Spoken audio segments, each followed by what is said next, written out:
يوسف ايش تارس؟ انا شهادة اللي بينك. شهادة ما يسفلقانا؟ اه ايش كريستيان نبرك؟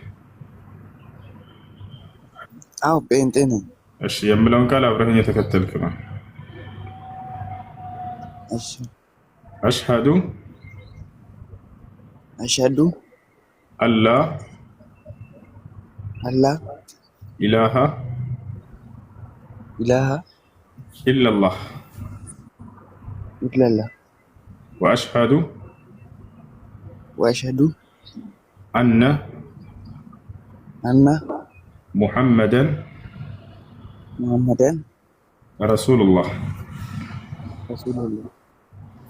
مرحبا كذي بوالا مسلمون عن هنا الكوكال يشهد قال وينم يمسكر قال يبالا ترجمه اشهد ان لا اله الا الله مالت انه كأنك الله بستكر بونت من ملك ليل املاك النبي مسكر له مالت سيون واشهد ان محمد رسول الله مالت ደግሞ ሙሐመድም የአላህ መልእክተኛና ነብይ ናቸው ብዬ መሰክራለሁ ማለት ነው። አንድ ሰው እስልምናን ከተቀበለ በኋላ ከአምላኩ ዘንድ ምን ያገኛል ወደሚለው ስንመጣ የመጀመሪያ የሚያገኘው ነገር ላለፈ ኃጢአት ሁሉ ምህረትን ያገኛል። ከኃጢአት ሁሉ ንጹህ አድርጎ አምላክ አላህ ሱብሓነሁ ወተዓላ ይቀበለዋል። ይህን ቃል ሲገባ በቁርአን ላይ ምን ይላል? ቁል ሊለዚነ ከፈሩ ኢየንተሁ ይግፈር ለሁም ማ ቀድ ሰለፍ ወኢን የዑዱ ፈቀድ መضት ሱነቱል አወሊን ይላል። ሙሐመድ ሆይ ለእነዚያ ለካዱት ሰዎች እንዲህ ብለህ ንገራቸው ካሉበት ክህደት ቢመለሱና ወደ እኔ ንስሐ ቢገቡ ያለፈ ስህተታቸውን ኃጢአታቸውን ሁሉ እምርላቸዋለሁኝ ይላል። በሌላ ቦታ ላይ ፊ ሱረት ጣሃ ላይ ምን ይላል? ወኢኒ ለገፋሩ ሊመን ታበ ወአመነ ወዐሚለ ሷሊሐን ሱመ እህተዳ ይላል። ወደ እኔ ለተመለሰ እኔ ኃጢአቱን ሁሉ እምርለታለሁኝ ይላል። ይህ ነው አንድ ሰው እስልምናን ከተቀበለ በኋላ በቀጣዩ ዓለምስ ምን ቃል ተገብቶለታል? ምን ተስፋ አለው ከሞት በኋላ ስላለው ህይወት? እስልምና ስለዚያ ቃል የገባው ነገር አለ ወይ ከተባለ አዎ፣ አምላክ አላህ ሱብሓነሁ ወተዓላ ራሱ ቃል ይገባልናል በቀጣዩ ዓለም ስለምናገኘው። የመጀመሪያው ይሄ ሰውዬ በቃ ድኗል። ቀድ አፍለሐል ሙእሚኑን አማኞች በእርግጥም ድነዋል ብሎ 4 ነጥብ አድርጓል። የምእመናን ምዕራፍ አለ። የመጀመሪያው አያ ምንድነው የሚለው? የመጀመሪያው አንቀጽ ቀድ አፍለሐል ሙእሚኑን አማኞች በእርግጥም ድነዋል ይላል። 4 ነጥብ በቀጣዩ ዓለም ስለሚያገኙት ሲነግረን አላህ ሱብሓነሁ ወተዓላ ምን ይላል? ኢነ ለዚነ አመኑ ወዐሚሉ ሷሊሓት ለሁም ጀናቱ ነዒም ኻሊዲነ ፊሃ ወዐደ ላሂ ሐቃ ወሁወል ዐዚዙል ሐኪም ይላል። እነዚያ በእኔ አምነው መልካምን የሰሩ እነርሱ ገነት አለችላቸው በእርሷም ውስጥ ለዘለዓለም ዘውታሪዎች ሲሆኑ አለ። ይሄም የእኔ አምላካቸው የአላህ ቃሌ ነው አለ። በሌላ ቦታ ላይ ወበሽሪ ለዚነ አመኑ ወዐሚሉ ሷሊሓት አነ ለሁም ጀናቲን ይላል። ሙሐመድ ሆይ ለእነዚያ ላመኑትና መልካምን ለሰሩት ለእነርሱ ገነት እንዳለችላቸው ከወዲሁ ምድር ላይ ያሉ አብስራቸው ይላል። እና ይህን ይመስላል። ወንድማችን እንኳን ወደ ነቢያት መንገድ ወደ ኢስላም መጣ። በህይወት እያላችሁ የነቢያትን መንገድ መከተል ይህ ትልቅ መታደል ነው። ለአላህ ምስጋና ይገባው። ሙስሊም ጓደኞች ታገኛለህ? ሙስሊም ጓደኛ አሁን ያለኝ ግን አሁን ማስገድ ይችላል? ትችላለህ። በአካባቢህ መስጅድ ካለ ስለ ሶላት አሰጋገድ፣ ስለ ውዱ አደራረግ አንዱን ጠጋ ብለህ አሳየኝ በለው። ቀላል ነው፣ ያስተምርሃል። ሶላት መስገድ መጀመር ትችላለህ። ማን ነበር?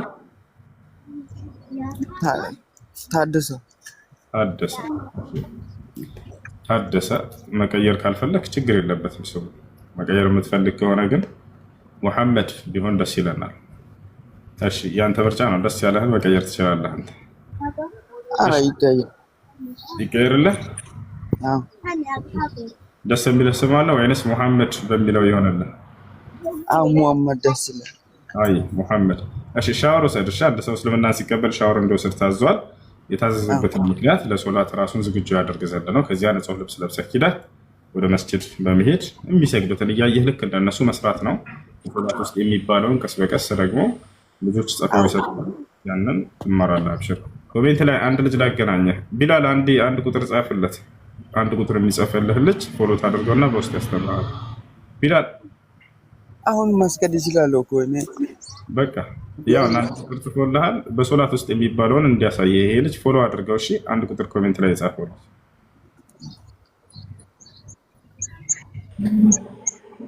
አየሽ ሁሱ እንዴት ነህ? ደህና ነኝ። ወገሬት ያየውን እንደ ፈያ በያንኩ ጥያቄ ነበረኝ። እሺ አገዋት የሚባል ነገር አለ በሳውዲ ውስጥ ማለት ነው። አገዋት መካ መስጂድና የመዲና መስጂዶችን የሚጠብቁ ማለት ነው። እሺ እነዛ ሰዎች ከሌላ ቦታ ነው የመጡት፣ ከፈረንሳይ፣ ከሮማውያን እና ከአፍሪካውያን ከኢትዮጵያ። አሁን በሰዓት ኢትዮጵያውያኖች ነው ያሉት። እነዛ ሰዎች እንዴት ነው መስጂዱን የሚጠብቁት? ማን ሙስሊም?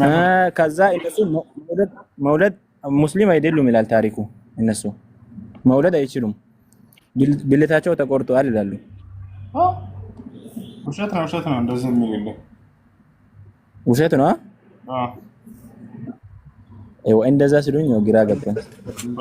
መውለድ አይችሉም፣ ማግባትም አይችሉም፣ ልጆችን መውለድ አይችሉም ይላል።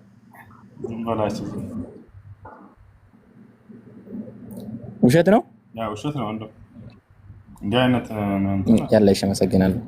ስህተት ነው እሱ። ሰላም አለይኩም ወራህመቱላሂ ወበረካቱ። ወአለይኩም ሰላም ወራህመቱላሂ ወበረካቱ። የኔ ጥያቄ ፎሬክስ ትሬድ ነበርና ይቻላል እንዴ በኢስላም? ስለ ፎሬክስ ዑለሞች ተጠይቀው አይቻልም ብላ አይቻልም አይደል? እሺ መርሃባ።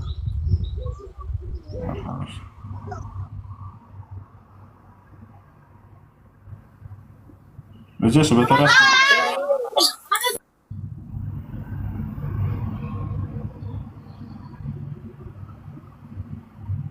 በተራ አስገባቸው። አድሚን የለም እንደዚህ ቤት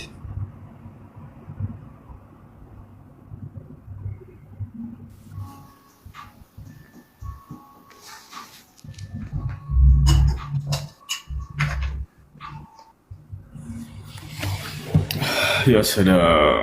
እሺ ጥያቄ ያለ ከገባቸው ልጆች የቀደሙ ነኝ። በመሃል መብራት ጠፍቶ ነው። እሺ እስከምጨርስ አልሰማህም? መጨረሻ ላይ አልሰማሁም። መሃል ላይ መብራት ጠፋ፣ ተቋረጠ።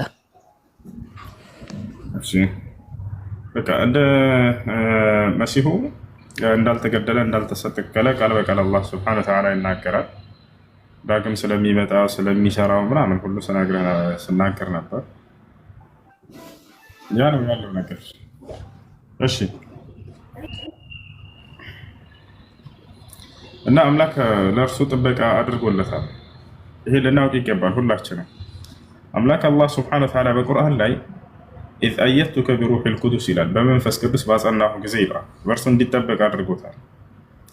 መንፈስ ቅዱስ መልአኩ ገብርኤል ወይም ጅብሪል ዓለይሂ ሰላም ነው። በእርሱ ይጠበቃል። ጫፉ እንዲነካ አልፈቀደም አምላክ አላህ መሲሁን። ይጠብቁህ ዘንድ ስለ አንተ መላእክቱን ያዝልሃል፣ በድንጋይ ከቶ እግርህ እንኳን አትሰናከልም ተብሎ ተጽፎለታል መጽሐፍ ቅዱስ ላይ። ጫፉ እንደማይነካ ከተጻፈለት አይ እንደገና ተገድለ ተሰቀለ ማለት ይሄ ከዚህ ጋር የሚጋጭ የሆነ ነገር ነው። እነዚህ ሉቃስ ወንጌል ላይ፣ ማርቆስ ወንጌል ላይ ተቀምጧል፣ ማቴዎስ ወንጌል ላይ። ሌላ ኢየሱስ ክርስቶስ ጸሎት አድርጎ ነበር። አባት ሆይ አድነኝ ብሎ ለምኖታል። ጸሎቱ ተሰምቶለታል። ዛሬ ስላገኘው በጣም ደስ ብሎኛል። ማሻአላህ በጣም እንወዳለን፣ እናከብራለን። እሱ አንድ ጥያቄ አለኝ ልጠይቅ ይቻላል? እሺ ስለ ይቅርታ ደግሞ አማርኛ ላይ ነው ፐርፌክት። ኦኬ በቻልኩት ነው የምጠይቀው። ስለ አገራችን ኢትዮጵያ ማለት ነው በእስልምና ውስጥ ያላት ሚና ላይክ አርዱል ሀበሽ ምናምን ተብሎ ይታወቃል። በቢላል በማነው ረሱሉን እያሳደገችው በብዙ ታሪክ አለና ላይክ በነጃሺ ምናምን እና ሁሌም አንድ ጥያቄ አለኝ። የኔ ጥያቄ ረሱላችን ሰለላሁ ዐለይሂ ወሰለም ኢትዮጵያን አትንኳት ያሉበት ቃል በቃል አለን በእስልምና ውስጥ በሀዲስ ውስጥ? አዎ ብለዋል። ኦኬ ሰለላሁ ዐለይሂ ወሰለም ሐዲስ ላይ ኡትሩኩል ሐበሻ ማ ተረከትኩም ብለዋል። አደራ ኢትዮጵያን እንዳትነኳት ንጋቻችሁ ድረስ ብለው አስጠንቅቀዋል። ኢትዮጵያ የነቢያችን ሰለላሁ ዐለይሂ ወሰለም አደራ ነች፣ ማንም እንዳይነካት ብለው ተናግረዋል። ኦኬ ማሻአላህ ተባረከላህ። ጥያቄ ይሄው ነው። ቴንክ በጣም አመሰግናለሁ። ሰላም ሰላም። ሰላም አለይኩም ወራህመቱላሂ ወበረካቱ። ሰላም እያሱ እንዴት ነው? ሰላም ነው አለን አልሐምዱሊላህ። እሺ ለመጀመሪያ ጊዜ ነው። እሺ አንድ ጥያቄ አንድ ሳይሆን ብዙ ነው፣ ግን ዛሬ ስለ ስቅለት እንድታስረዳኝ ነበረ። እሺ ስቅለት በእስልምናና በክርስትና አምላክ አላህ ስብሐነ ወተዓላ መሲሁን በፍጹም እንዳላሰቀለው እንዳላስገደለው ጫፉን ራሱ እንዳላስነካው ይነግረናል። በቁርአን ላይ ምን ይላል? ወማ ቀተሉሁ ወማ ሰለቡሁ ይላል። አልገደሉትም አልሰቀሉትም ይላል። እትር ምትን ያለ ግልጽ ቃል እርሱን በተመለከተ ይሄ ነው። አልገደሉትም አልሰቀሉትም። እሱን ለመግደልና ለመስቀል ባትሩ ጊዜ ምን እንዳደረገለት ይነግረናል። አላህ ስብሐነሁ ወተዓላ ምን ይላል? ወመከሩ ወመከረ አላህ አለ። መሲሁንም ለመግደልና ለመስቀል አሴሩበት፣ እኔ ደግሞ ተንኮላቸውና ሴራቸውን አከሸፍኩባቸው እያለ ይናገራል። እኔ ተንኮለኞችና ሴረኞችን ሴራ ተንኮል የማከሸፍ የሆንኩ አምላክ ነኝና አለ። ልክ በቀደምቶች ነቢያቶቻቸው ላይ አሲረው እንደነበር ጠላቶቻቸው ያድናቸዋል ከተንኮላቸው ከሴራቸው። ነቢያችን ሰለላሁ ዐለይሂ ወሰለምን የመካ ከሃዲያኖች ለመግደል አሲረው ነበር። ልክ ነቢዩ ሙሐመድ ሰለላሁ ዐለይሂ ወሰለም ወደ መዲና ነገ ስደት ያደርጋል ሂጅራ ያደርጋል የሚለው ወሬ ሲሰማ ጊዜ የመካ ከሃዲያኖች ሁሉ እንዳለ ተሰባስበው ከእያንዳንዱ ጎሳ ወጣቶች ጠንካራ ወጣቶች ተመርጠው ነገ ሙሐመድ ከመሄዱ ከመውጣቱ በፊት ከመካ ምድር ቤቱ በር ላይ ሆናችሁ በሌሊት በማለዳ ሂዱና እሱን ግደሉት ብለው አዘዙ። እንዳለ ህዝቦቻቸው ተሰባስበው በጠዋት መጡ። በዚህ ጊዜ ነቢያችን ሰለላሁ ዐለይሂ ወሰለም ቤታቸው ናቸው፣ ሊወጡ ነው። እንዳለ ጠላት ከበሩ ላይ ተቀምጧል፣ እርሳቸውን እየጠበቀ ለመግደል። አምላክ አላህ ሱብሓነሁ ወተዓላ ድንቅ ተአምርን አደረገላቸው፣ ሰጣቸው። እርሱም ምንድነው? አይናቸው እንዲታወር ማድረግ። ነቢ ሰለላሁ ዐለይሂ ወሰለምን ዝም ብለህ ውጣ፣ ጠላት በር ላይ ቆሟል፣ እያዩ እንዳያዩ አደርጋለሁኝ አለ። አላህ በቁርአን ላይ ይህን ይናገራል። ወጀዐልና ሚን በይነ አይዲሂም ሰደን ወሚን ኸልፊሂም ሰደን ፈአግሸይናሁም ፈሁም ላ ይብሲሩን አለ። የዚያንም አንተ ከቤትህ በምትወጣ ጊዜ ከፊት ለፊታቸውም ከኋላቸውም የሚጋርድን ነገር አደረግኩባቸው። ፈአግሸይናሁም ሸፈንኳቸው አይናቸውም፣ ፈሁም ላ ይብሲሩን እነርሱ ያያሉ ግን አያዩም ማለት። ነቢያችን ሰለላሁ ዐለይሂ ወሰለም ሰተት ብለው ወጡ ከቤት። ጠላት እዚያው ቆሟል። ልክ ወዲያው አይናቸው አላህ ሱብሓነሁ ወተዓላ እንዲያ ያደረገላቸው ልክ ሲገቡ እርሳቸውን አጧቸው የሉ እና ነቢያቶች ላይ ወኢዝ የምኩሩ ቢከ ለዚነ ከፈሩ አላብላክ አላህ ቃል በቃል ይላል። እነዚያ የካዱትም ሰዎች አንተን ለመግደል ባሴሩብህ ጊዜ ሙሐመድ ይላል ሊየቅቱሉከ አንተን ለመግደል ወየኽሩጁከ ወየምኩሩነ ወየምኩሩ ላህ ወላሁ ኸይሩል ማኪሪን እነርሱም ተንኮልን ይሰራሉ እኔም ተንኮላቸውን አከሽፋለሁ እኔ ተንኮለኞችን ተንኮል የማከሽፍ የሆንኩኝ አምላክ ነኝና አለ። አየህ ልክ እንዲሁ በመሲሁም ላይ እስራኤላውያኖች አይሁዳውያኖች መሲሁን ለመግደልና ለመስቀል ያሴራሉ። አምላክ አላህ ሱብሓነሁ ወተዓላ ወመከሩ አለ። መሲሁንም ተንኮልን ለመስራት በእርሱ ላይ ያሰቡበት። ወመከረ አላህ እኔም ተንኮላቸውና ሴራቸውን አከሸፍኩት። ወላሁ ኸይሩል ማኪሪን እኔ የተንኮለኞችን ተንኮል የማከሽፍ የሆንኩኝ አምላክ ነኝና ቀድሞ ነገረው ለመሲሁ ምን አለው? ኢዝ ቃለ አላሁ ያ ዒሳ አንተ መሲሁ ሆይ ዒሳ ሆይ ኢኒ ሙተወፊከ እኔ አንተን ልወስድህ ነው አለው። ወራፊዑከ ኢለየ ወደ እኔም ላነሳህ ነው አለው። ወሙጠሂሩከ ሚነ ለዚነ ከፈሩ ከእነዚያ ከካዱትም አንተን ለመግደል ካሰቡት ከሃዲያን ብሎ አላህ ገለጻቸው። ከእነዚያም ከካዱትም ላነጻህ ነው ላድንህ ነው ላጠራህ ነው አላቸው። ሰዎችንም ወደ እውነተኛው ሃይማኖት ወደ አምላክ ሃይማኖት ወደ አላህ ሃይማኖት ወደ ኢስላም ጥሪ ያደርጋል ብለው ተናገሩ። ይህ ነው የሚሆነው። በሚወርድ ጊዜ ሐሰተኛውን መሲህ ይገድለዋል። ማን ነው ሐሰተኛው መሲህ? እንግዲህ እንደሚታወቀው አይሁዲዎች መሲሁ ይመጣል ብለው እስካሁን ድረስ እየጠበቁ ነው። እውነተኛው መሲህ የድንግል ማርያም ልጅ ነው። አዎ እርሱ ነው። ነገር ግን እርሱን አንቀበልም ብለው መልሰውታል። ገብታችኋል? እውነተኛው መሲህ እርሱ ሆኖ ሳለ እሱን አንቀበልም ብለው እስካሁን ድረስ መሲሁ ይመጣል ብለው እየጠበቁ ነው። ነቢያችን ሙሐመድ ሰለላሁ ዐለይሂ ወሰለም የትኛውን መሲህ እንደሚቀበሉ የዛኔ በትንቢት ተናግረዋል። ሲናገሩ ምን አሉ? የኽሩጁ ደጃል ምን አርድ ኹራሳን ፈየትበዑሁ 70,000 የሁዲ ወዐላ ሩኡሲሂም ጠያሊስ አሉ። የዘመኑ ፍጻሜ ከመድረሱ በፊትም ሐሰተኛው መሲህ ከኹራሳን ከምትባል ሀገር ይነሳል አሉ። የዛንማ አይሁዶች ለእኛ ቃል የተገባው መሲህማ ይሄ ነው ብለው ይቀበሉታል። ምን አይነት ለምን ያንን ተቀበሉ? ሐሰተኛውን መሲህ አይሁዶች እውነተኛውን መሲህ ለምን መለሱ?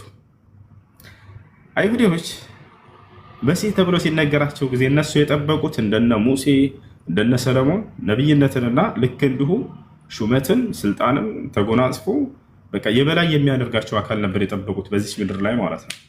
ከታቻ እንግዲህ የአባቶቻችንን ዙፋን ይመልስልናል የነ ዳዊትን የነ ሙሴን የለመዱትን እንደዛ ብለው ጠብቀው ነበር። ነገር ግን መሲሁን ሲያዩት ጊዜ ስለ ቀጣዩ ዓለም ብቻ ነበር ስብከቱ። በሰማይ ስለሚያገኙት ዓለም ይነግራቸዋል። የዘላለማዊ ሕይወት እንደሚያገኙ ያንን ብቻ ይመክራቸዋል። ከታቻ እነሱ የጠበቁት የነ ዳዊት ሙሴ ስልጣን በቃ ያንን ምድራዊ ስልጣን የለመዱትን ነው። ምክንያቱም እየተጨቆኑ ነበር በሰዓቱ በሮማውያኖች ይጨቆናሉ። ያንን በቃ እነሱን አሸንፎልን የበላይ ድልን የሚያጎናጽፈን ብለው ይጠብቁ ነበር። ሲያዩት እንደዛ ነው። እሱ የሚሰብካቸው ስለ ቀጣዩ ዓለም ብቻ ነው መሲሁ። በዚህ ጊዜ በቃ እሱን አስተባበሉ፣ መለሱ። ዳግም እንግዲህ ሐሰተኛው መሲህ በሚነሳ ጊዜ ዘመኑ ፍጻሜ ላይ ያንን የፈለጉትን ነገር ያገኛሉ። ለጊዜው የበላይነትን የሚያጎናጽፋቸው ሐሰተኛ መሲህ ያገኛሉ። እኔ የዚህ ዓለም ገዢ ነኝ በማለትም ይነግራቸዋል።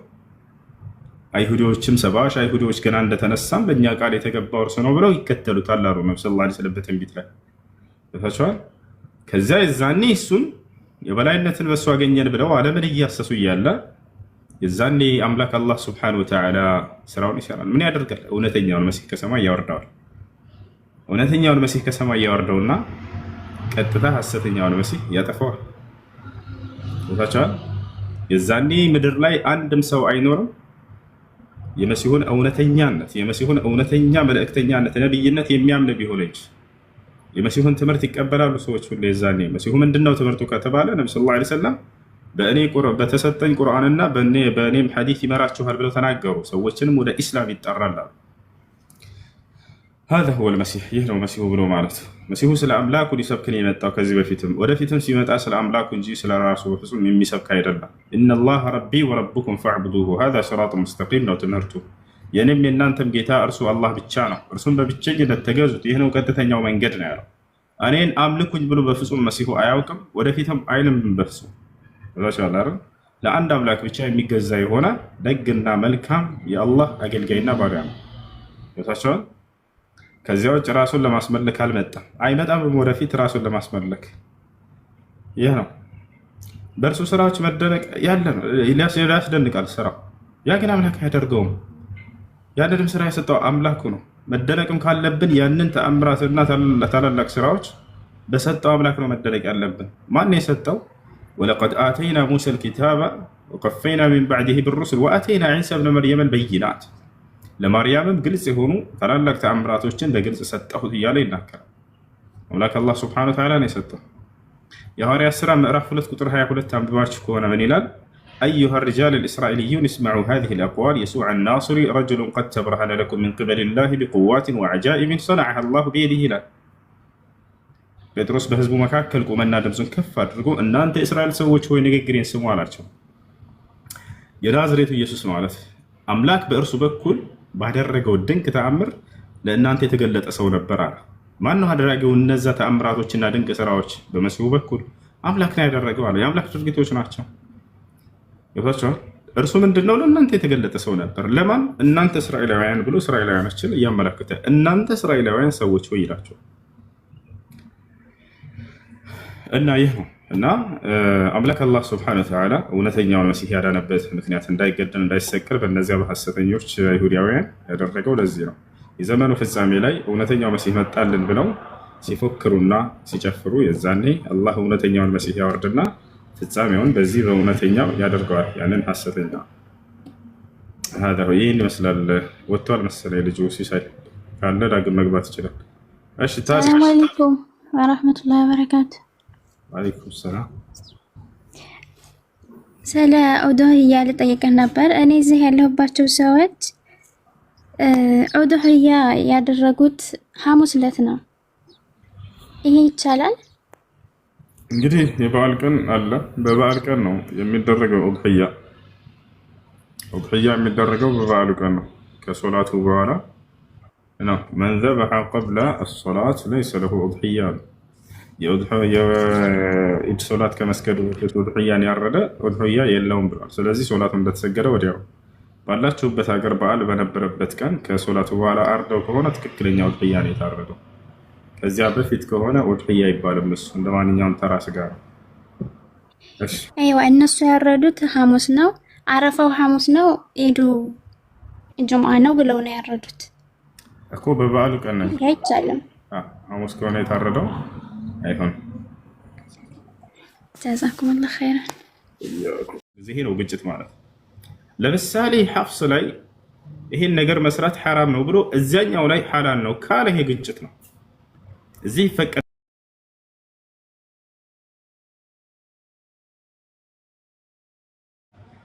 በዚህ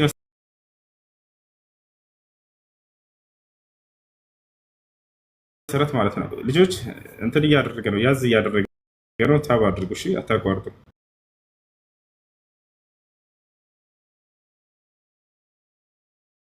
እና ኮፒ ሊንክ አድርጉ።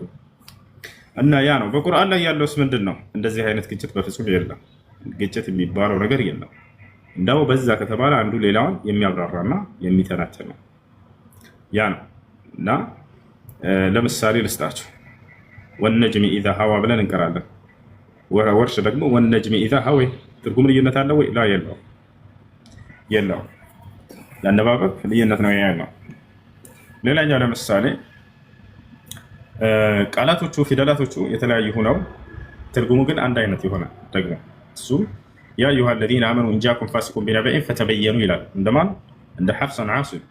እንደ ወርሽ ደግሞ ኢንጃኩም ፋሲቁን ቢነበኢን ፈተሰበቱ ይላል። አያችሁ፣ ፈተበየኑ ይላል እዚህ ጋር። እዚያኛው ሌላኛው ላይ ደግሞ ምን ይላል? ፈተሰበቱ ይላል። ፈተበየኑ፣ ፈተሰበቱ። ፊደላቶቹ ይለያያሉ አይለያዩም? ፊደላቶቹ ይለያያሉ። ትርጉሙ አይለያዩም። ፈተበየኑ ማለት አረጋግጡ ማለት ነው። ፈተሰበቱ ማለትም አረጋግጡ ማለት ነው። አያችሁ፣ ይህ ነው። ሌላኛው ደግሞ ምንድን ነው? በአንድ ቦታ ላይ ለምሳሌ በሱረቱ ዙኽሩፍ ላይ ወጀዐሉል መላኢከተ አለዚነ ሁም ዒባዱ ረሕማን ኢናሳ ብሎ ይናገራል። መላእክቶችን ሲገልጻቸው አላህ ሱብሓነሁ ወተዓላ የእኔ የአላህ ባሪያዎች ብሎ ገለጻቸው። ወርሽ ላይ ምን ይላል? ወጀዐሉል መላኢከተ አለዚነ ሁም ዒንደ ረሕማን ኢናሳ ይላል። ሐፍስ ላይ እኛ የምንቀራው ላይ የአላህ ባሪያዎች ብሎ ገለጻቸው መላእክቶችን። ወርሽ ላይ ስንሄድ ደግሞ ይሄንን አንቀጽ አነሳና የት እንደሆኑ ያሉበትን ቦታ ይነግረናል። ምን ይላል? ዒንደ ረሕማን ከጌታ ከአላህ ዘንድ ያሉ ብሎ ገለጻቸው። ቁርአን በየት? በሰማይ ላይ እንደሚገኙ ይገልጻቸዋል። አያችሁ፣ ሌላ ማብራሪያን ጨምሮ ይሰጣቸዋል እንጂ አንዱ ከሌላው ጋር የሚጋጭ በፍጹም አይደለም። ግጭት የሚሆነው እዚህ መቼ ነበረ?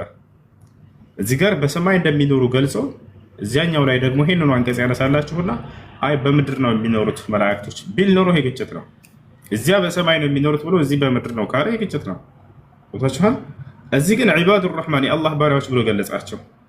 ከዚያ በኋላ እንደገና ደግሞ ያኛው የት እንደሚኖሩ ገለጸላችሁ። ይበልጥ ማብራሪያን ይበልጥ ፍችን ይሰጣችኋል ማለት ነው አንዱ ለሌላው። ሁሴን አለ ለምሳሌ ሁሴን የአህመድ ልጅ ብሎ ጠራኝ አንዱ። ሌላኛው ደግሞ ምን አለ? ያ ዱባይ የሚገኘው አለ። ይሄ ይጋጫል አይጋጭም? አይጋጭም። የኔን ማንነቴን ገለጸ አንደኛው፣ ሌላኛው ደግሞ የት እንዳለሁ ገለጸ። ነገር ግን ሁሴን ያ የአህመድ ልጅ አለና ሌላኛው ምን አለ? ማን ነው ዱባይ የሚገኘው አለና ሌላኛው አይ አሜሪካ የሚገኘው ብሎ ተናገረ። ይሄ ይጋጫል። ያለሁበትን ስፍራ ተጋጩ እነዚህ ሰዎች። አያችሁ አይደል? መላእክቶችንም አላህ ሱብሓነሁ ወተዓላ የእኔ ባሪያዎች ብሎ ገለጻቸው። ከዚያስ የት እንደሚገኙ ደግሞ ሌላኛው ቦታ ላይ በሰማይ ላይ እንደሚኖሩ ገለጸልን። አንዱ ሌላውን ፍቺ ይሰጣቸዋል፣ ያብራራላቸዋል፣ ተጨማሪ ግንዛቤን ይሰጣቸዋል። ነገር ግን በሰማይ ነው የሚኖሩት ብሎ ያኛው አይ በምድር ነው የሚኖሩት ቢኖረው ይሄ ግጭት ነው የሚሆነው። ይሄ ነው እንዳጠቃላይ ግጭት ብሎ ማለት። ፍቹን መጀመሪያ ልታውቁት ይገባል። በአንድ መስአላ ላይ በአንድ ጉዳይ ላይ ተቃራኒ የሆኑ ነገራቶች ሲነሱ ጊዜ ነው፣ የማይስማሙ ነገራቶች ሲነሱ ጊዜ ነው። እንደ ምሳሌ ልስጣችሁ። ለምሳሌ መጽሐፍ ቅዱስ ላይ እግዚአብሔር ይጸጸታል አይጸጸትም በሚለው ጉዳይ ስናነሳ ለይሰ አላሁ ኢንሳንን ፈየክዚብ ወለብነ ኢንሳን ፈየንደም ይላል። መጽሐፍ ቅዱስ ላይ ምን ይላል?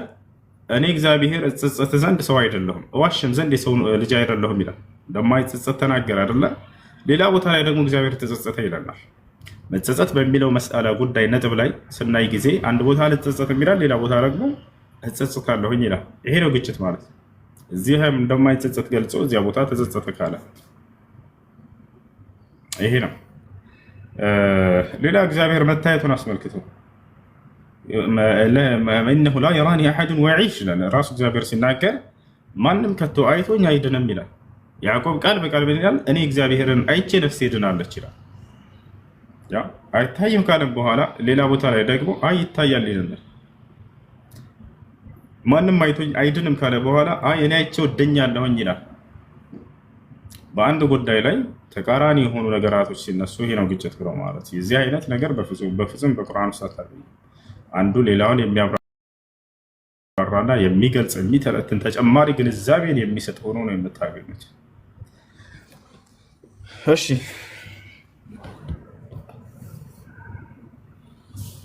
ውሱ ሰላም አለይኩም። ወአለይኩም ሰላም ወራህመቱላሂ ወበረካቱ። እንዴት ነህ? አንዴ እኔ ልጨርስ። እሺ እያሱ ይጨርስ።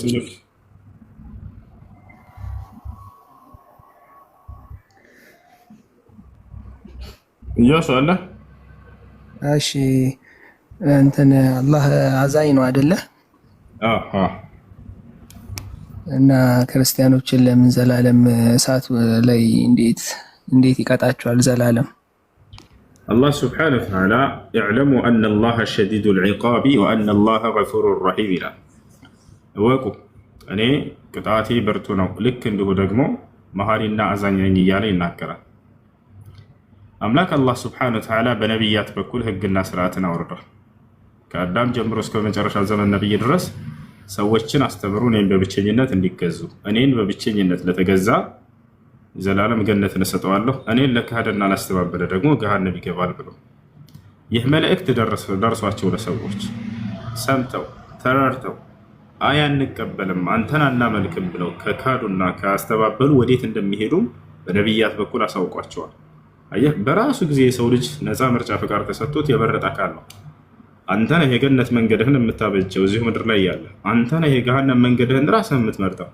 አላህ ስብሐነሁ ወተዓላ ያደረገብን ነገር አለ ወይ? ላ የለም። አሁን አላህ ቀድሞ አንተን ለገነት አንተን ለገሃነም ቢለን ኖሮ የዛኔ ይሄ ፍትህ አልነበረም። ራሱ ፈጥሮኝ ራሱ አዘጋጅቶኝ ከሆነ ይሄ ፍትህ አይደለም።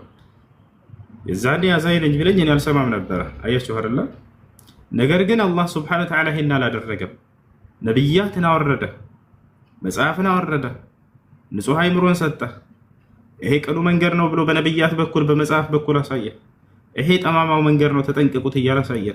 የገነት መንገድ የሚወስዳችሁ ይሄኛው ነው አለ። ይሄኛው ደግሞ የገሃነም መንገድ ይወስዳችኋል። ምርጫውን ለአንተ ትቼልሃለሁ አለ። መምረጥ የራሱ ጉዳይ ነው። አያችሁ አይደለ? ከዚያ የሰው ልጅ መርጦ የራሱን መንገድ ይሄዳል።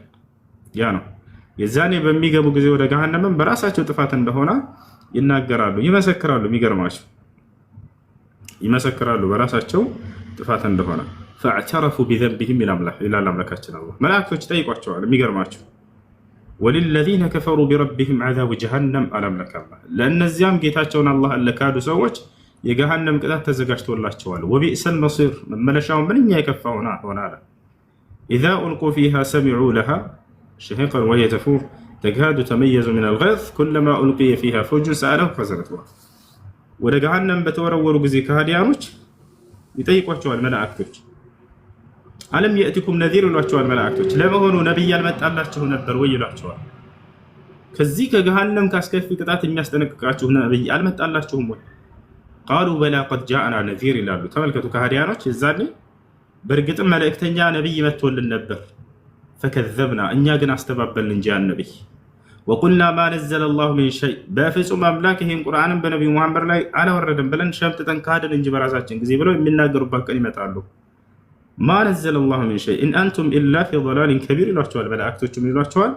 እንደዚያማ ከሆነ እናንተ በእርግጥም ግልጽ በሆነ ጥመት ውስጥና ስህተት ውስጥ ነበራችኋ በራሳችሁ ጊዜ ይሏቸዋል። ወቃሉ ለው ኩና ነስመዑ አው ነዕቂሉ ማ ኩና ፊ አስሓቢ ሰዒር ይላሉ። ከሃዲያኖች ምን ይላሉ መልሰው? የምንሰማና የምናገናዝብ ሆነን በነበር ዛሬ ከተቀጣጣይዋ የገሃነም ሰዎች አንሆንም ነበር ብለው ይናገራሉ። የምንሰማ ማለት ነው ደንቆሮ ሆነው ነው አይደለም። ጆሮ አላቸው ይሰማሉ። መስማት ማለት የልቦና መስማት እንጂ የጆሮ መስማት አይደለም። መስማትንማ ይሰማል ሁሉ فإنها لا تعمل الأبصار ولكن تعمل القلوب التي في الصدور ይሄ ነው እና የምንሰማ ሆነን በነበር አሉ የምናገናዝብ ሆነን በነበር ዛሬ ከተቀጣጣይዋ የገሃነም ሰዎች ባልሆን ነበር ይላሉ። فاعترفوا بذنبهم አምላካችን አላህ የዛኔ በስተታቸውም ያምናሉ አለ። فسحقا لأصحاب السعير ተቀጣጣይ ለሆነችዋ ለጀሃነም ሰዎች ባለቤቶች ከእኔ ይራቁ ይላል አምላክ አላህ። ስለዚህ የገነትና የገሃነምን ጉዳይ የሰው ልጅ በራሱ ጊዜ ነው የሚያዘጋጀው። አምላክ አላህ Subhanahu Wa Ta'ala ነፃ ምርጫ ፍቃድ ሰጥቶ ነው የፈጠረ፣ ንጹህ አድርጎ ነው የፈጠረ። ነብያትን ልኮልን እንደውም ብዙ ዓመታትን ሰጠን፣ ብዙ ዓመታትን እንድንኖር አደረገ። ይሏቸዋል ያ ለዚህ ነው ጀሃነም ውስጥ ምን ይባላሉ? وهم يصطرخون فيها የእርዳታን ጥሪ እየተጣሩ ይጮሃሉ በጀሃነም ውስጥ ይላል። ረበና አኽሪጅና ነዕመል ሷሊሐን ገይረ አለዚ ኩና ነዕመል ይላሉ አለ። ጌታችን አላህ ሆይ እባክህ አንዴ ከገሃነም እሳት አስወጣንና በምድር ላይ ስንሰራው ከነበረው የክህደትና የኃጢአት ስራ ተቃራኒ የሆነን እምነትንና መልካም ስራን እናድርግ፣ አንድ እድል ስጠን ይላሉ። አላህ ምን ብሎ ነው የሚመልስላቸው? አወለም ኑዓሚርኩም ማ የተዘከሩ ፊህ መን ተዘከር፣ መገሰጽ የሚፈልግ ሰው የሚገሰጽበትን እድሜ አላኖርኳችሁም ነበር በምድር ላይ ይላቸዋል። ወጃአኩም ነዚር መልእክተኛ ነብይ መጣላችሁም አስተባበላችሁ እነዚያ ነብያቶችን ፈዙቁ ቅመሱ የጀሃነምን ቅጣት ፈማ ሊዛሊሚነ ሚን ነሲር ነፍሳቸውን በክህደት ለበደሉ ሰዎች ምንም አይነት ረዳት አይኖራቸውም ዛሬ እያለ ይናገራል። እና ያ ነው አላህ Subhanahu Wa Ta'ala አዛኝ ነው። አዛኝ ከእዝነቱ የተነሳ የሰው ልጅን ንጹህ አእምሮ ከሰጠው በኋላ ዝም ብሎ በከንቱ አልተወው። ከእርሱ ጋር የሚያስተሳስሩትን ነብያት ላከለት፣ መጽሐፍን አወረደለት፣ የገነትን መንገድ አሳየው፣ የገሃነምን መንገድ አስጠነቀቀው። የሰው ልጅ ግን በራሱ ጊዜ ምርጫውን ወስዶ አሻፈረኝ ብሎ ካደ። ከዚያም ወደ ገሃነም ሄደ በራሱ ጥፋት። አላህ Subhanahu Wa Ta'ala ወደ ገነት የምንመጣበትን መንገድ ሁሉ አሳየን። አንፈልግም አሉ የሰው ልጆች ወደ ገሃነም ሄዱ። ስለዚህ ራሳቸውን በራሳቸው ጊዜ ነው የወሰኑት። እሺ በጣም አመሰግናለሁ። ሰላም አለይኩም። ወአለይኩም ሰላም ወራህመቱላሂ ወበረካቱ። ሰላም አለይኩም። ሰሞኑ ጥያቄ ጠየቅኩኝ እንትን አለኝ ኔትወርክ ይቀጥል አይደለ? እሺ ቀጥል። እንትን ሰላት ሰላም እየሰገድኩ አንድ መልእክትና ላስተላልፍ ከዛ ልወረድልሽ አንቺ ትቀጥያለሽና። ሰላም አለይኩም። በ29 ሜይ የሆነ ዩሱፍ የሚባል ልጅ መጥቶ ነበር እዚህ ለመሳከሚያ ምናምን ብሎ ብር የተሰበሰበ ነበርና እኔ ደግሞ ቃል ገብቼ ነበረ። ከዛ የሱ አካውንት ጠፋብኝና ታስታውሰው ከሆንክ አንድ ወጣት ልጅ ነበር ዩሱፍ የሚባለው። አሁን አካውንቱን ስለጠፋኝ ምናልባት የምታውቁት ሰዎች ካላችሁ በኔ ላይ እንትን በኢንቦክስ ብትልኩልኝ ደስ ይለኝ ነበር። ወላሂ እኔ አላውቀውም። ማንም ሰው እዚህ መጥቶ የሚጠይቅ ቪዲዮ ላድርግልህ ባለፈው የምታውቁ ሰዎች ካላችሁ እንትን በሉት ስጥት።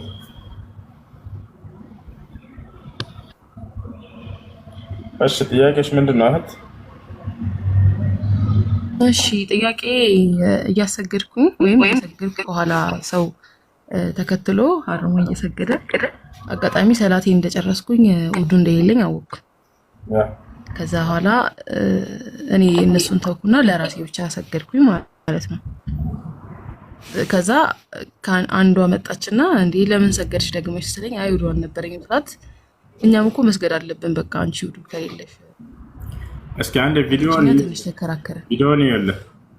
አዎ እህት ያስታወስ ሰው ካለ እስከ በዚያው አካባቢ ያለ ሰው ካለ እስከ እነዚያ ሰዎች ሄደው ከሆነ ግን ምንም የለባቸው። አንቺም ሶላቱን መድገም አለብሽ በኡዱ ያለ ኡዱ ሰግደሽ እንደሆነ መስገድ አለብሽ እንደገና። እሺ ይኸው ወንድም ዚክራ የምትለው ልጅ ኮሜንት ላይ አካውንቱ አለኝ እያለችህ ነው። አዎ ዚክራ ጻፊለት እስኪ ጻፉልኝ ወንድሞች ጻፉልኝና ሻት ይላል። አንድ ቁጥር ትጻፍልህና ወይ አካውንትን ጻፍለት ዚክራ ኮፒ አድርግለት። እሺ እህት እና ሶላቱን መድገም አለብሽ። ያን የሰሙ ሰዎችን የሚድገሙ ሶላቱ የሄዱት ላይ ምንም የለባቸውም። እሺ እና ደግሞ ሰላት ሲሰገድ ሴት ነው ወንድ ነው የሚቆርጠው ምናምን የሚባል ነገር አለ። ወንድ ከቆረጠ ሰላቱ አይቆረጥም። ወንድ ሰላት የተሰገደ እና አጅሩ ነው የሚቀነሰው። ሴት ከሆነ ደግሞ ሰላቱ ይቋረጣል ነገር አለና ሶላትን የምታቋርጠው ሴትም ወንድም ናቸው። በአንድ ሐዲስ ላይ ሴት ተብሎ ተገልጿል፣ በሌላ ሐዲስ ላይ ደግሞ ወንድም ተብሎ ተገልጿል። ስለዚህ ሁለቱም ሶላትን ይቆርጣሉ። ያ ግን ለአቅመ አዳም የደረሱ ሲሆኑ ጊዜ ነው። ለአቅመ አዳም እና ለአቅመ ሔዋን ያልደረሱ ህፃናት ልጆች ሶላትን አይቆርጡም። ምክንያቱም በነቢ ሰለላሁ ዐለይሂ ወሰለም ጊዜ ነቢ ሰለላሁ ዐለይሂ ወሰለም የልጅ ልጆቻቸውን ሐሰንና ሁሰይንን ከፊታቸው አስቀምጧቸው ይሰግዱ ነበር፣ አቅፈዋቸው ይሰግዱ ነበር። እሺ ነው። እሺ ሌላም ጥያቄ ያለኝ ሌላ ደግሞ ያው ወደ ቂብላ ወይም እግርጌ ወደ ቂብላ አጋጣሽቶ መተኛት አይቻልም ይባላል። እንዲህ ሐዲስ ያለው ነገር ነው ወይስ እንዲሁ ነው? የለም እንሞታለን ብለው ፈርተው ነው ይሄንን ሐዲስ የተናገሩ ሰዎች በዛው ከሞትን ወደ ጀነት ነው።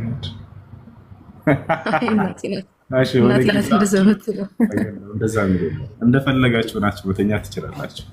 የነቢዩ ሰለላሁ ዐለይሂ ወሰለም አተኛኘት ካነ ሰለላሁ ዐለይሂ ወሰለም ከማ ቃለት ኡሙል ሙእሚኒን ዓኢሸተ ረዲየላሁ ዐንሃ የضዑ የደሁ አልዩምና ተሕተ ኸዲሂ አልዩምና ከማ ቃለት ረዲየላሁ ዐንሃ።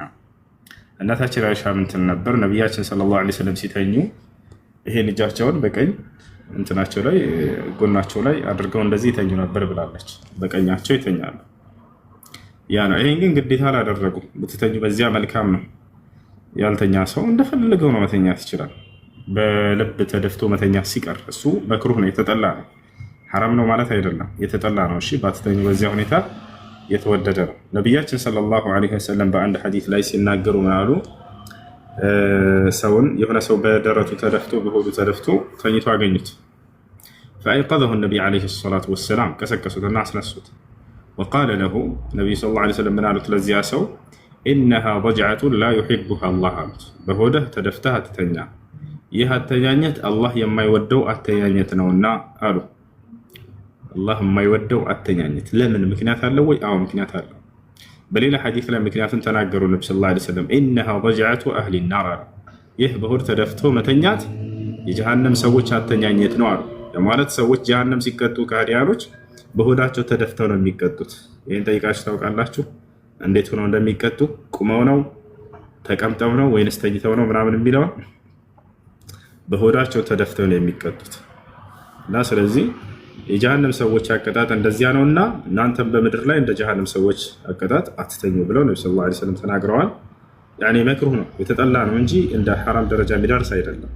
መክሩህ ብሎ ማለት ማ የታቡ ቢሂ ታሪኩሁ ወላ ዩዓቀቡ ቢሂ ፋዒሉሁ፣ ብትሰሩት የማትቀጡበት ብትተውት የምትመናዱበት ስራ መክሩህ ይባላል። እሺ ሌላ ደግሞ አንድ ነብይ ያው ካልተቀበልከው ሁሉንም ነብይ ያው እንዳልተቀበልክ ነው አይደለ? አሁን እኔ እንደራሴ የማነው የሆነ ጊዜ ስታስተምር የሰማሁት ነብይ አለ። ዳዊት ነው ዳንኤል ነው እና እሱ ነብይ ላይ ጥርጣሬ አለኝ። ማለት አላህም አልነገረንም፣ ነቢያችን ሙሐመድም አልነገሩንም። ሲቀጥል ደግሞ ከዒሳና በነቢዩ መካከል ሌላ ነብይ እንደሌለ ያው የተላከ ነብይ የለም። እንደገናም ደግሞ ከዛ በፊት የመጣ እንኳን ቢሆን ምን አይነት ማረጋገጫ አለ? ያው የተገኘው እንትኑ ነው የተሰዱ ነው። ከዛ በኋላ የሞተስ ቢሆን የሚለው ነገር ውስጤ ላይ ጥርጣሬ አለና ያ እንዴት ነው የሚታየው? እሺ ልጆች እየተቆራረጠ ነው፣ ያዝ እያደረገ ነው። ታብ አድርጎ አታቋርጡ፣ ኮፒ ሊንክ አድርጉ።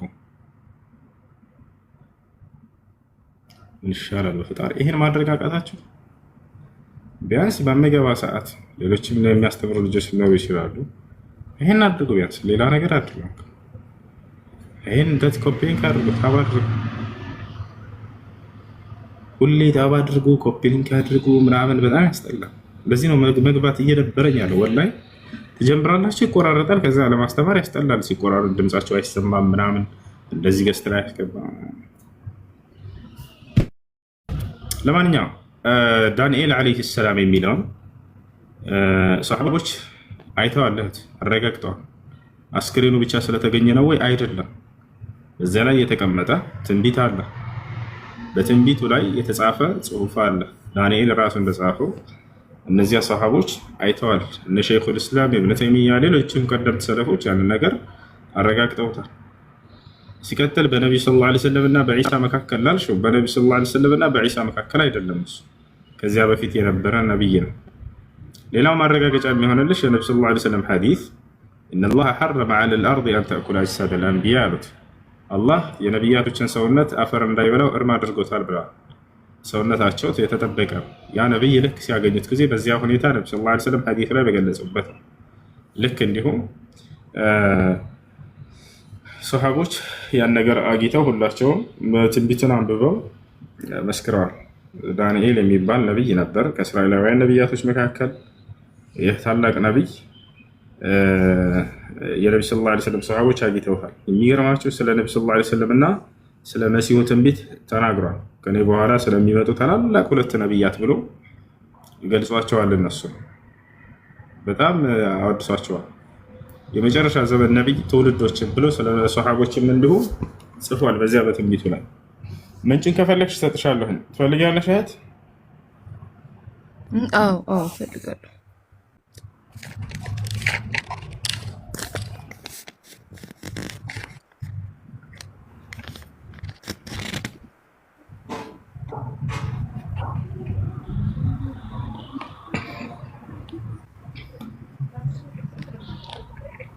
ዳንኤል ዓለይሂ ሰላም ዳንኤል ያ ሰላም የሚገርም ሚት አድርጉት አንዴ። አልሐምዱሊላህ ወሰላቱ ወሰላም ዓላ ረሱሊላህ ወበዕድ ذكر غير واحد من أهل العلم بالتاريخ والسير أن دانيال عليه السلام كان نبيا من أنبياء بني إسرائيل. كان إسرائيلاوين نبياتوች መካከል አንድ ነብይ እንደሆነ ታሪክና የሲራ ባለቤቶች ይህን ዘግበዋል። وكان في زمن بختنصر الذي خرب بيت المقدس وقتل من قتل من بني إسرائيل وأحرق التوراة. ተውራትን ያቃጠለው የሆነ በختنصر የተባለ ንጉስ የነበረበት ጊዜ ነበር። በዛን ጊዜ በአንድ ንጉስ ዘመን ከነበሩ ነብያቶች አንድ ነብይ ነበር። وذكروا أنه بشر بنبينا صلى الله عليه وسلم በርሱም ስለ ነብዩ ሙሐመድ صلى الله عليه وسلم እንዳበሰረና ትንቢትን እንደተናገረም ገልጸዋል። قال شيخ الإسلام لمثال ابن تيمية من الأرلو وقال دانيال عليه السلام وذكر محمد صلى الله عليه وسلم باسمه فقال ستنزع في قسيك إغراقا وترتوي السهام بأمرك يا محمد ارتواء. فهذا تصريح بغير تعريض وتصحيح ليس فيه تبريض. شيخ الإسلام ابن تيمية عند جلزت سل النبي محمد صلى الله عليه وسلم بجلز قال دانيال تنبتا لتراجع محمد بن سماعون ترتو. ثم ذكر شيخ الإسلام بشارتين لدانيال بالمسيح ونبينا صلى الله عليه وسلم. كذابوا هلا شيخ الإسلام انداوسوت ዳንኤል የሚባለው ታላቅ ነቢይ ከእርሱ በኋላ ስለሚመጡ ታላላቅ ሁለት ነቢያት ስለ መሲሁ ስለ ኢየሱስና ልክ እንዲሁ ስለ ነቢዩ ሙሐመድ ሰለላሁ ዐለይሂ ወሰለም ትንቢትን ተናግረዋል። فهذه نبوة دانيال فيها البشارة بالمسيح ይህ ነቢዩ ዳንኤል ስለ መሲሁ ነቢይነት ብስራት የተናገረበት ነው። والبشارة بمحمد صلى الله عليه وسلم ልክ እንዲሁ ስለ ነብዩ ሰለላሁ ዐለይሂ ወሰለም ነቢይነት وفيها من وصف محمد وأمته بالتفصيل ما يطول وصفه። በዚያም ውስጥ ይሄ እየነገርኳቸው ያለሁት ዳንኤል ጽፎት ከነበረው ትንቢት ነው። እሺ አንብበው። ዳንኤል አንድ ታሪኩን ወደታች ይመጣል ልንገራችሁ ባጭሩ። ሰሃቦች ድል እያደረጉ እያለ ሀገርን እየከፈቱ ባሉበት ጊዜ በዑመር ብን አልኸጣብ አስተዳደር ጊዜ ነው። በአንድ አይሁድ መንደር ላይ ይሄዳሉ። የዚያች አይሁድ መንደር ይሁዳውያኖች ይሸሻሉ። በሸሹ ጊዜ በዚያች ቤተ አምልኮ ውስጥ ልክ ሲገቡ ጊዜ ትልቅ አስክሬን ያገኛሉ። ሳጥን ያን ሲከፍቱት ምንም የማይሸት ምንም ሰውነቱ ያልተበላ አስክሬንን ያገኛሉ። ከራስጌውም ስር የተጠቀለለ ጽሑፍ ያለበት ያገኛሉ። ያንን የተጠቀለለ የተጻፈበት ነገር ሲገልጡት ዕብራይስጥ ጽሑፍ ነው። ዳንኤል ከእስራኤላውያን ነቢያቶች ነውና የዛኔ ባገኙት ጊዜ እነዚህ ሶሐቦች ዕብራይስጥ ጽሑፍ አይችሉም። እነሱ ደግሞ በመካከላቸው ግን እስልምናን የተቀበሉ አይሁዲዎች ነበሩ፣ ዕብራይስጥ ማንበብ የሚችሉ። ለማን ይባላል? ከዕቡል አሕባር የተባለው ሶሐባ።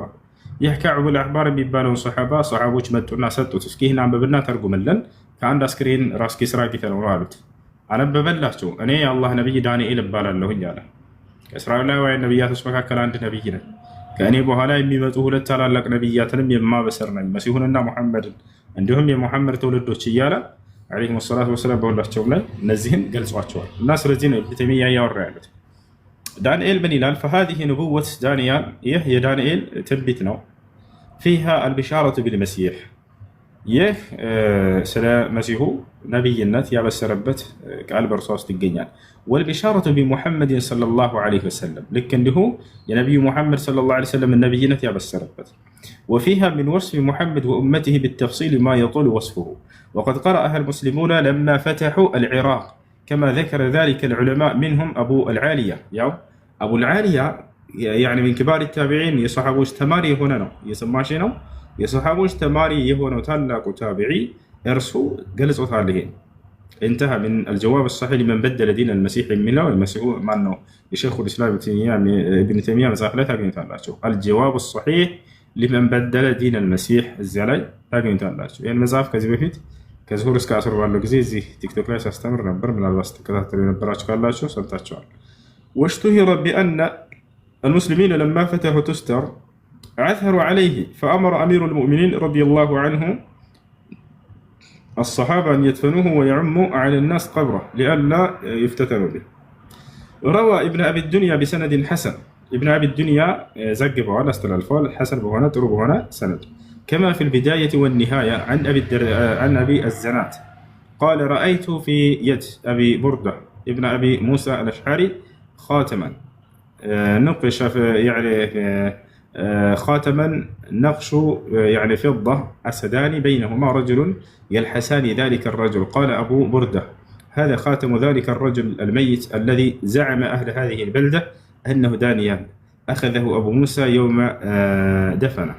قال أبو بردة فسأل أبو موسى علماء تلك القرية عن نقش ذلك الخاتم فقالوا إن الملك الذي كان دانيال في سلطانه جاءه المنجمون وأصحاب العلم فقالوا له إنه يولد ليلة كذا وكذا غلام يعور ملكك ويفسده عليك.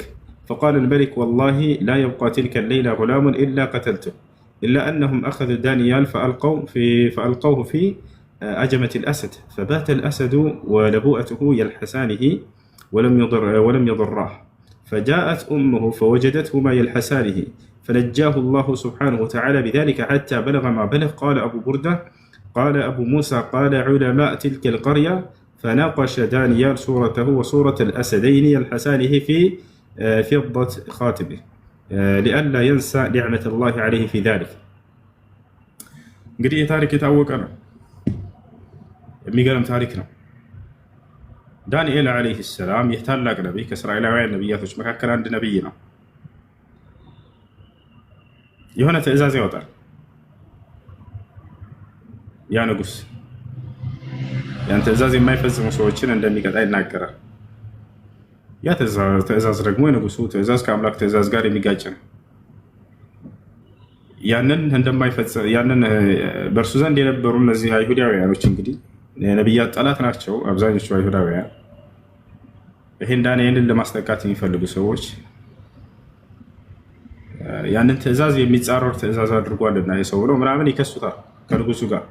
ንጉሱ ምን ያደርጋል? لأن هذه القصة ذكرت في غير هذا الكتاب أحدثكم عنها. እና ምን ያደርጋል? የኔ ትእዛዝ ተጻረረና ይሄ ሰው በአንበሳ ውስጥ ጣሉት ብሎ ያዛል። አንበሶች አሉ፣ ጉድጓድ አለ፣ እዚያ ውስጥ እንዲወረወር ዳንኤል። ከዚያም በኋላ እነዚህ አንበሳዎች እንዲበሉት የተራቡ አንበሳዎች ናቸው። በዚያ ውስጥ ተወረወረ። ነገር ግን ዳንኤልን ሊበሉት አልቻሉም። ልክ ጠዋት ሲሄዱ ጊዜ እዛ አስገብተው ታድረው ጫፉን አልነኩትም። ጭራሽ እንደውም አንበሳዎቹ ይልሱታል። ምንም አልነኩትም፣ አልተበላም ነበር። እና በጣም በመደነቅ ከዚያ በኋላ እነዚያ ጠላቶች አላህ ሱብሓነሁ ወተዓላ በዛ ጠፋቸው፣ ዳንኤልን አዳነው ከጠላቶቹ። እና ይሄ ሁሉ ተገልጿል ነው። وروى ابن أبي شيبة بسند صحيح عن مطرف بن مالك أنه قال شهدت فتح تستر مع الأشعري أي أبو موسى الأشعري الصحابي الجليل قال فأصبنا دانيال بالسوس. قال دانيالنا أجنينا إلى الله صحابوش قال بك عليها صحابوش دانيالنا أجنينا يالو يمسكر هذا. فكان أهل السوس إذا أسنوا أخرجوه فاستسقوا به. እንግዲህ እዛች ሀገር ሰዎች ምን ያደርጉ ነበር? የዳንኤልን አስክሬን ያስቀምጡበት ምክንያት ድርቅ ሲመጣባቸው እርሱን በማውጣት ዝናብ ይለምናሉ። ተመልከቱ፣ ዝናብ ይለምናሉ። وأصبنا معه 60 يعني جرة مختمة. وروى البيهقي في دلائل النبوة يتسنى مسافة شولا إمام البيهقي من يلالو عن خالد بن دينار عن أبي العالية قال لما افتتحنا تستر وجدنا في بيت مال الهرمزان سريرا عليه رجل ميت. صحابة منالو تستر يمتبالون كتما يعني بكفة الجزي تلباد الرقم جزي الهرزمان የሚባል ቤት ማል ውስጥ ገባ። ሰሪራን ያኔ አልጋ አገኘ። በዚያ ላይ عليه رجل ميت በርሱ ላይ የሞተ ሰው አገኘ። عند رأسه مصحف له ከራስጌው ስር ከራሱ ስር የእርሱ የሆነ የተጻፈ ደብዳቤ ወይም መልእክት አለው ወረቀት። فأخذنا المصحف ያንን የተጻፈውን ነገር ያዝ ነው። فحملناه إلى عمر بن الخطاب ወደ عمر بن الخطاب ወሰድነው። فدعا له كعبا فنسخه بالعربية ከዚያም ዑመር ምን አደረገ? ይህ የተጻፈው ደብዳቤ በዕብራይስጥ ነውና كعب الأحبار የሚባለውን አይሁድ ነበር፣ እስልምናን የተቀበለ አይሁድ ነው። እርሱን አስጠራና ዑመር ወደ አረብኛ ተረጎመ። يعني أنا أول رجل من العرب قرأه። ይህ ሰሃባው ምን ይላል ሲናገር? እኔ ከአረቦች አንድ ደብዳቤ መጀመሪያ ያነበብኩት እኔ ነበርኩ። ከዕብራይስጥ ወደ አረብኛ በተቀየረ ጊዜ ዳንኤል መልእክት ይላል። قرأته مثل ما أقرأ القرآن هذا። ተመልከቱ ምን እንዳለ። ወላሂ ቁርአን እንደማነበው ልክ እንደዛው እኔ አንብቤዋለሁኝ። ይሄን ቁርአን እንደማነብ ልክ እንደዛ ነው ያነበብኩት የዳንኤልን መልእክት አለ። فقلت لأبي العالية مالكت ما كان فيه برس ውስጥ ምን ነበር የተጻፈው? فقال سيرتكم وأموركم የእናንተ የነብዩ መሐመድ ሰለላሁ ዐለይሂ ወሰለም ትውልዶች ታሪካችሁ የእናንተ ነገር ነው የተጻፈው በዚያ በዳንኤል መልእክት ላይ። ودينكم ይህ ሃይማኖታችሁ ኢስላም ولوحول كلامكم وما هو كائن بعد كذاب وهلا سلميهم تنبيت نيصافه دانيال. قلت فما صنعتم بالرجل هذا يا الناس كرين كذاب وهلا من ادرجاچو تالكم. قال حفرنا بالنهار 13 قبرا متفرقه فلما كان في الليل دفناه وسوينا القبور كلها لنعميه على الناس يعني لا ينبشونه. ምን አደረጋችሁ? አስክሬኑን ተባሉ ሰሃቦች። ከዚያ በኋላ እንግዲህ ሰሃቦች ያን አስክሬን ባገኙ ጊዜ ዑመር ኢብኑ አልኸጣብ አዘዛቸው ይላል በሌላ ዘገባ ላይ 13 መቃብር ቆፍሩ አላቸው። ተቆፈረ። አንዱ ላይ ቅበሩት አላቸው። ሌሎቹን እንደ መቃብር አስመስላችሁ ድፈኗቸው አለ። ለምን ይሄን ያደረገበት ምክንያት ቅድም እንዳልኳቸው አይሁዲዎች ይባረኩበት ነበር፣ ያላቸው ሽርክ ይሰሩበት ነበር። ዳግም እንኳን ወደዛ ቢመጡና ድል ቢያደርጉ በዛች ሀገር ላይ እዛ ሽርክና ባዕድ አምልኮ ላይ እንዳይመለሱ ሲባል ዑመር አይን አዋጅ አደረገባቸው። ሊኑዓሚህ አለናስ በሰዎች ላይ ያ እንዲታወርባቸው ቁጣች አለና ያ ነው እና ዑመር ኢብኑ አልኸጣብ ረሱል አድርጓል።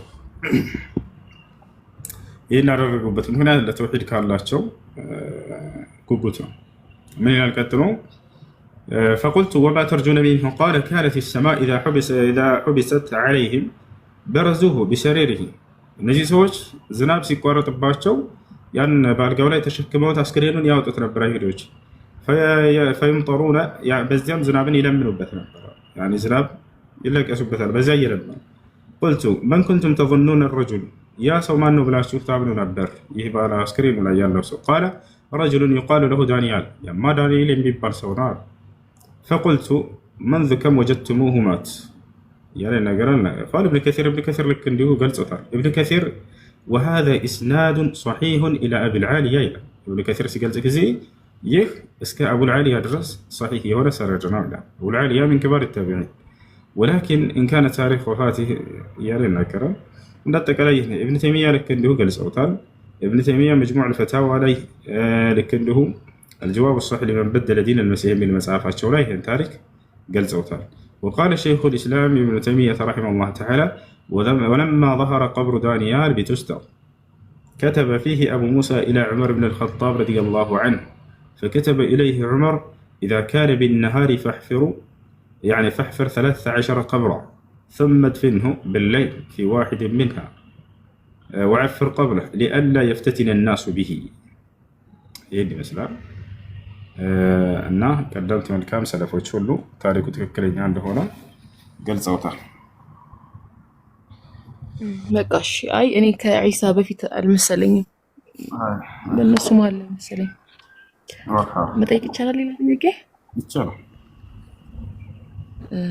እሺ እንትን የአጎቴ ልጅ ናት እና ባሏ ወታደር ነው እና 4 ዓመት አልፎታል እና የሙት ይዳን አይታወቅም። አሁን እሷ በህይወትም ሊኖር ይችላል ላይኖርም ይችላል። እንዴት ነው? ኒካህ አላት የላትም? እሷ ማግባት ትችላለች ወይ? ያው አልተፈታችም፣ ምንም አላለችም። ግን ይሙትም ይዳንም የለም፣ ድምፁም አይሰማም። ግን አንዲት አለ ታስሯል ምናምን ይባላል፣ አንዴ የለም ይባላል። እርግጠኛ አልሆነችም እሷ። መኖር አለመኖሩን ማረጋገጥ ከቤተሰብ የለም ካሏት የሚያውቁት ሰዎች ተጠይቀው የለም ካሉ ይሄን ያክል ሁሉ ዓመት ከቆየ ሸሪዓ ፍርድ ቤት በመሄድ ኒካሁን ታስወርድ። ሸሪዓ ፍርድ ቤት ሄዳ ኒካሁን አስወርዳ ከዚያ በኋላ ታገባለች። በዑመር ብን አልኸጣብ ዘመን ይሄ ተከስቷል። አንድ ሴት ወደ ዑመር ብን አልኸጣብ ጋር መጣች። ያ አሚር አልሙእሚኒን አለች፣ አንተ ምእመናን መሪ ሆይ اختفى عني زوجي لمدة 3 سنوات ባሌ ከእኔ ለ3 ዓመታት ያክል ተሰወረኝ አለች። በቀጠፋ እንተዘርቱሁ ወማ ጃአ ኢለይ ጠበቅኩት ወደ እኔ ሊመጣም አልቻለም አለች። እኔ ደግሞ ልክ እንደማንኛውም ሰው ያለበት ሁሉ ነገር አለብኝ አለች። ያ ማለት ነው እና ስለዚህ እኔ መጥፎ ነገር ላይ መውደቅም ባልፈልግም ስለዚህ የእርሱን ኒካህ አውርድልኝና ማግባት ፈልጋለሁኝ አለች። አጣራ ዑመር። ከዚያ በኋላ እንዳለችው ነው ነገሩ።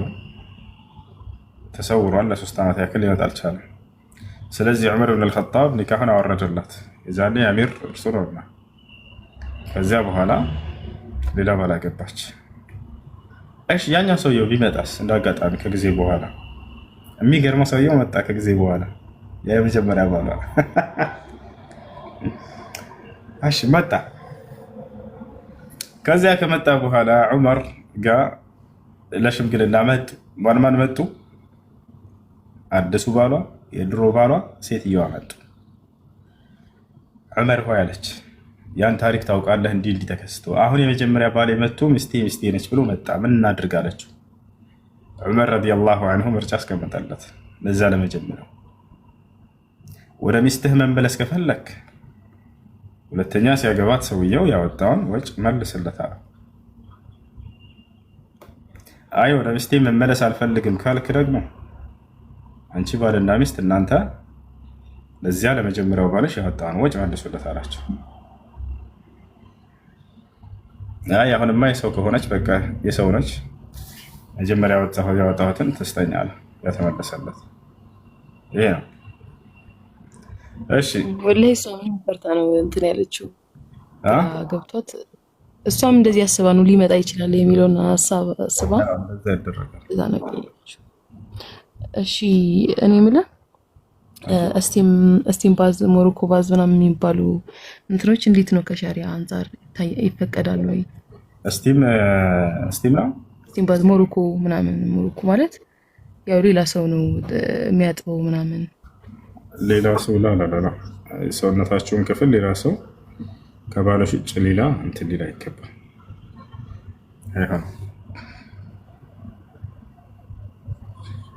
እሺ መጨረሻ ጥያቄ። አይ አንተ ስለ ጁምዓ ትናንትና ነው ጠይቄ ነበረ። 2 ሰውና ከዛ በላይ ጀማዓ በላይ ነበርና ሁለቱ ሰው ሲሰግድ ጁምዓ ሰላት ነው ያልኩት እና ኹጥባ ግዴታ ነው። እንዲሁ ደግሞ ሴቶች ጀማዓ የሆኑ ሴቶች ጁምዓን መስገድ ይችላሉ ወይ በራሳቸው? ጀማዓ ያላቸው ሴቶች በሴቶች ላይ ግዴታ አይደለም። በሴቶች ላይ ግዴታ አይደለም፣ ዋጅብ አይደለም በእነሱ ላይ። እሺ ጁምዓ ለመስገድ ስንት ሰው መሟላት አለበት? አንዳንድ ሰው 40 ሰው ይላሉ። ሂስተት ነው። 2 እና ከዚያ በላይ ከሆኑ በቂ ነው። አንደኛው አዛን ያደርጋል፣ ሌላኛው ደግሞ ኹጥባ ያደርጋል። እዚያ ጓደኛ ተቀምጦ ኹጥባ ታደርጋለህ። አልሐምዱሊላህ الذي خلق السماوات والأرض وجعل الظلمات والنور ثم الذين كفروا بربهم يعدلون والصلاة والسلام على أشرف الأنبياء والمرسلين. እሺ አንዴ ብቻ ህፃናት ልጆች ሲያከትሙ ማለት ነው እንደማበረታቻ አንድ ጁዝ ሲደርስ የሆነ ነገር እንደ ድግስ የሆነ ነገር ማድረግ አይቻልም ተብዬ ነበርና እንዴት ይታያል? ማለት እንደማበረታቻ ከሆነ ችግር የለውም። እዚህ ጋር ምንድነው የተደነገገ መሽሩዕ ነው ብለው አስበው ከሆነ ይሄ መሽሩዕ አይደለም፣ አልተደነገገም። በቁርአን በሐዲስም ላይ ሰዎች ባከተሙ ጊዜ ይሄን አድርጎ የሚል የለም። ነገር ግን ኢዛ ካነ ሚን ባብ ሽክር ኒዓም ጸጋን ለማመስገን ከሆነ የተዋለላቸውን ጸጋ አላህ ቁርአን ስላሳወቀላቸው ልጃቸውን አላህ ለማመስገን ልክ እንዲሁ ያ ልጅ እንዲበረታታ ታስቦበት ከሆነ ችግር የለም። እሺ ጨርሻለሁ። ጀዛከላህ ኸይር።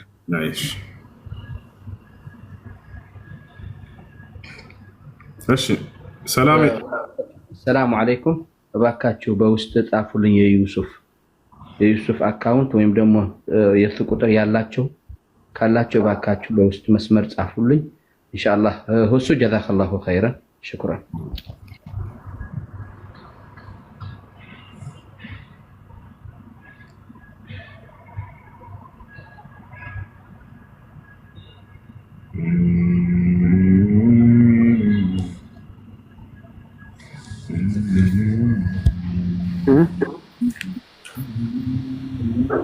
هلا እሺ السلام عليكم ዙ ወአለይኩም ሰላም። እኔ በጣም ደስ ብሎኛል። እንግዲህ አላህ ብርሃንን አላህ ይክፈተው። እኔ በጣም ይገርማል። በጣም ረጅም ጊዜ ነው መከታተል የጀመርኩት። እድለኛ በመሆኔ በጣም ተመችቶኛል።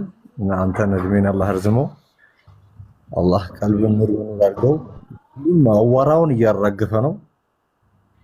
እኔ በጣም ለገልጸው በማልችልበት ሁኔታ ነው ያለው። አልሐምዱሊላህ ይሄን አለ። ነገር ግን አንድ ሶስት ጥያቄዎች አሉኝ።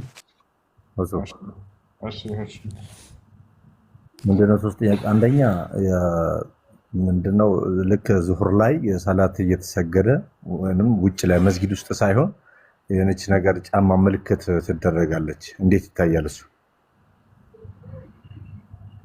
ኦኬ ሰውየው እየሰገደ ከፊት ለፊት የሚያደርገው ነው። እሱን ማድረግ ሱና ነው። አንዳንድ ዑለሞች እንዳውም ዋጅብ ነው ሁሉ ይላሉ። በተለይ ሰው የሚተላለፍበት ቦታ ላይ የሚሰግድ ከሆነ ሰውየው ከፊቱ እንዳይቆርጡበት ሶላት እና ሱትራ ማድረግ ሱና ነው እና ጫማ ይሆናል ማለት ነው። ሰውየው ከእንተና ከሱጁድ የምትወርድበት መካከል እንዳያልፍ ምልክት ነው የሚያስፈልገው። ከፍ ያለ ነገር ቢሆን መልካም፣ እንዲህ ወንበር ምናምን ሌላ ነገራቶች ያ ካልሆነ ነገር ጫማም ቢሆን በዚያ ባለው ነገር ማድረግ ይቻላል። ያ ብዙ ጊዜ ጫማ ነው እንጂ ሌላ ነገር የለም። እሺ ሁለተኛው ጥያቄ ደግሞ እርድ ላይ አረፋ እርድ ላይ አጋጣሚ ሰራተኛ አታቶ ሌላ ሰራተኛ ተቃራኒ የሆነ ሰራተኛ መጥቶ ነበርና እርድ ላይ ሲታረድ ቢላዋ በራሳችን ነበር፣ ግን ልክ ቢላዋ እምቢስላቸው እርዱ በራሳችን ቢላዋ ነው እና በዛኛው ደግሞ ቀሪውን ደግሞ ሲከፋፍሉ በራሳቸው ተከፋፈሉ። እንዴት ይታያል ማለት እንትኑ እርዱ የማን ነው? እርዱ ያው ለአረፋ ነው የታረደው እኮ የግለሰቡ ግለሰብ ነው እና ሰራተኛ አልነበረም። ክርስቲያን ወንድሞቻችን ነበሩ። እርዱን አረጥላቸው፣ ግን ቢላዋ ደግሞ በእነሱ መጨረሻ ላይ ሲከፋፈሉ በእነሱ ሆነ። ችግር የለም። እርዱን ዋና አንተ ነህ ያረድከው አይደለ? ከዚያ በኋላ ያን ደግሞ ጎረቤቶች ክርስቲያኖች አሉ እንዲከፋፈሉ ሰጣቸው። ራሳቸው ቆራርጠው በራሳቸው ቢላ አሰሩ። ይሄ ነው። ችግር የለም። መርሐባ። ሶስተኛው ጥያቄ ደግሞ ልብስ ነበረ። ቢጫ ልብስ መልበስ እንዴት ይታያል? ቢጫ ልብስ መልበስ የሚለውን በተመለከተ ነቢያችን ሰለላሁ ዐለይሂ ወሰለም የተጠላ እንደሆነ ገልጸዋል። ነገር ግን ሸይኹል ኢስላም ኢብኑ ተይሚያ ረሒመሁላህ ተዓላ ኢቅቲዳእ አስ-ሲራጥ ወሙስተቂም ሙኻለፈት አስሓብ አልጀሒም የሚል መጽሐፋቸው ላይ ሌሎችም ልክ እንዲሁ እንዳብራሩት ከእምነት ጋር ትስስር ያለው የልብስ አይነት እንደሆነ ተገልጸዋል። ማንኛውም ቢጫ ሳይሆን አይታችሁ ከሆነ ክርስቲያኖች ወይንም ሂንዱይዝሞች፣ ቡድሂዝሞች ምናምን ቢጫ ከለር ይለብሳሉ አይደል? መነኩሴዎች የዚህ አይነቱን ለማለት ነው። የእምነታቸው መገለጫ ነው። ያንን እነዚህ አካሎችን መመሳሰል ከሚለው አንጻር ነብዩ ሰለላሁ ዐለይሂ ወሰለም ከልክለው እንጂ ማንኛውንም ቢጫ አይደለም። ይሄ ኳስ ተጫዋች የሚለብሳቸው ቢጫዎች አሉ ነገር አይገናኝም። ያም ራሱ ቢሆን ይላሉ ዑለሞች ሌላ ቅልቅል ካለው ከዚያ ጋር የሚያመሳስለው ነገር አይደለም ብሏል። እና እንደ አጠቃላይ ያንን የእምነት መገለጫ የሆኑ ቢጫ አይነት ለማለት እንጂ ማንኛውንም ቢጫ አይደለም። ኸይር እና አንድ ተጨማሪ ነገር የማደርገው የአንድ ወንድሞቻችን እንግዲህ ጎረቤት አሉ ቡና አብሮ ተቀላቅሎ መጠጣት እንዴት ይታያል? አራስ ናት ይዘን ልንሄድ ነበር። አራስ ናት ሄደን ልንጠይቃት ፈልገን ነበረ እና ቡና ይዘን ልንሄድ ነበረ እና በዚህ መልኩ እንዴት ይታያል? ክርስቲያን ናቸው? ክርስቲያን ነች። ይቻላል፣ ችግር የለውም። ክርስቲያን ጎረቤቶች ካሉ ለእነርሱ ቡና ሰርታችሁ ምግብ ሰርታችሁ አራስ ከሆኑ መንከባከብ ትችላላችሁ፣ ችግር የለውም። ነገር ግን ያን ህፃን ልጅ ክርስትና ለማስነሳት በሚሉት ፕሮግራም ላይ መገኘት አይቻልም። ከዚያ ውጭ ግን ወልዳ ህፃን ልጅ ከሆነ ያን ልጅ የምትንከባከብበት ነገር ብትሰጧት፣ ብታግዟት፣ ከጎኗ ብትሆኑ ችግር የለም። ከእምነት ጋር የሚገናኝ ተግባር በሆነ ነገር ላይ ግን መሳተፍ አይቻልም። ያንን ነቢያችን ሰለላሁ ዐለይሂ ወሰለም ተናግረዋል። ልጆችን ክርስትና እንደሚያስነሷቸውና እንደሚያከፍሯቸው ነቢያችን ሰለላሁ ዐለይሂ ወሰለም ሲናገሩ ምን አሉ?